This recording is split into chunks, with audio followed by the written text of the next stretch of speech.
خوشخبری الحمدللہ مدرسہ کلیۃ البنات المظفریہ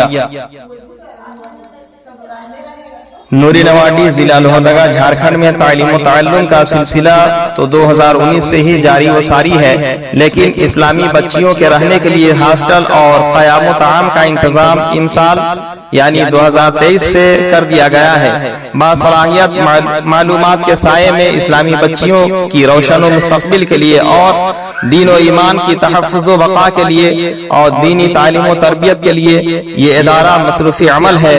فی الحال ابتدائی تعلیم کے ساتھ ساتھ درس نظامی میں اعدادیہ سے ثالثہ تک کی مکمل انتظام کیا گیا ہے۔ 1 مئی 2023 سے داخلہ شروع ہے، لہٰذا خواہش مند حضرات رابطہ کریں۔ حضرت مولانا منور رضا حشمتی بانی و سربراہ مدرسہ کلیۃ البنات المظفریہ نوری نواڈی ضلع لوہردگا۔ Contact number